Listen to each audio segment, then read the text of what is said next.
কি আছেন আপনি? এখানে কতদিন ব্যবসা করছেন আপনি এই এলাকায়? 10 বছর থেকে। 10 বছর ব্যবসা করছেন?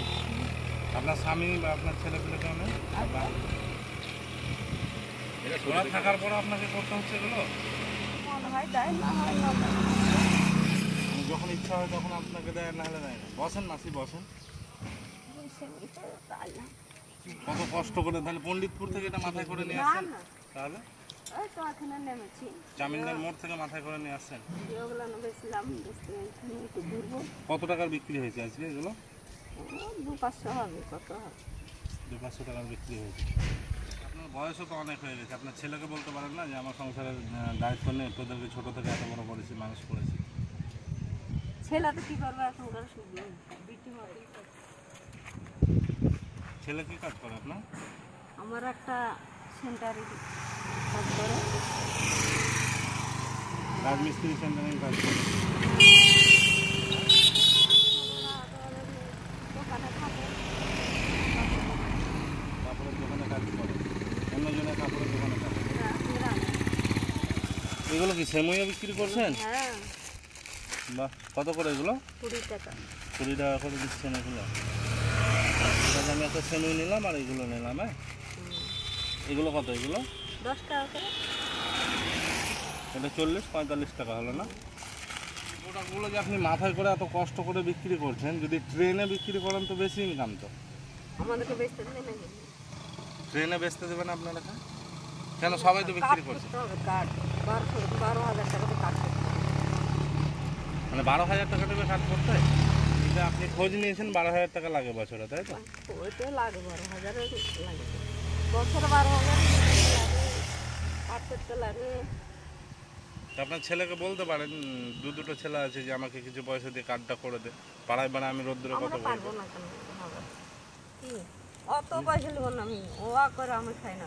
না গো, ভালো দিচ্ছে গো, ভালোবেসে দিচ্ছে। না বাবা, তোমাকে ভালোবেসে দিচ্ছে পয়সাটা। আমি ভালোবাসি, আমি নিব না না, তোমাকে ভালোবেসে পয়সাটা দিচ্ছে।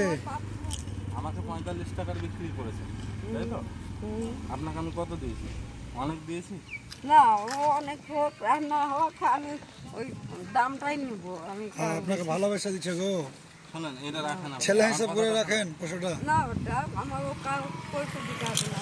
কিসের প্রফিট লাগবে আপনাকে?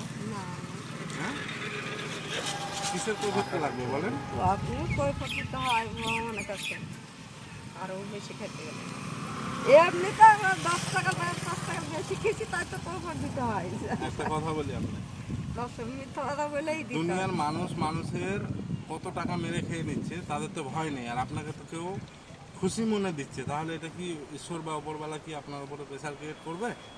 আপনাকে বলবে যে কেন তোর টাকা তুই নিয়েছিস? সে তো দিতে চেয়েছে। না বলুই না। আচ্ছা, আপনাকে আর একটা কথা বলি, বলো, আপনি যদি আমাকে তুমি যত ভালো থাকো আমি নেব শোনেন, না। আপনি যদি আমাকে খুশি মনে একটা কোনো জিনিস দেন, যে না বাবা এটা তোমাকে আমি খুশি সে হয়ে গেলাম, বলো খাবার জিনিস সেটা খেয়ে নিন, আমরা কত ছেলে পেলেকে দিই। তো দেন, খাই। তাহলে কি তার পাপ হবে না? ওটা আমার পুণ্য হবে আপনার পুণ্য হবে, কিন্তু তার তো পাপ হবে না। না, তাহলে পাপ হবে না। তোমার পুণ্য হবে, তুমি আমার দিতে তোমার পুণ্য হবে, আমার তো পাপ হবে। কি করে পাপ হবে? কিন্তু আপনি বললেন যদি আমি কাউরির কাছ থেকে কোনো জিনিস আমাকে কেউ যদি দেয়, আমি যদি নিই, তাহলে আপনার পুণ্য হবে। এটা নেন মাসে, আমার কথাটা শুনুন। না আমি নেব না। তুমি ঠিক আছে, না আপনি একটা কথা বলছেন, না যে এটা নেন, আমাকে অন্য কিছু একটা দেন, তাহলে হবে তো? না তুমি না যে দামটা খাও। ন্যায্য দামে তো আপনাকে দিলাম এটা, আর এটা আমি খুশি হয়ে যাবো।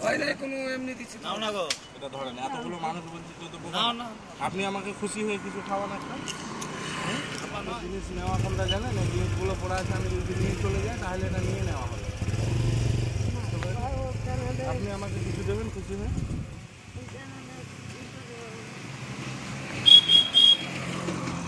তাহলে এটা কি আমার পাপ হবে নেওয়াটা? আপনার নেওয়াটা আমার পাপ হলো? পাপ তোমার কেন হবে? তাহলে এটা আপনি আমাকে খুশি হয়ে দিলেন, আমি নিয়ে নিলাম। আপনার নাম কি? আমার নাম, হ্যাঁ, আমার নাম হলো সরস্বতী মন্ডল। সরস্বতী মন্ডল।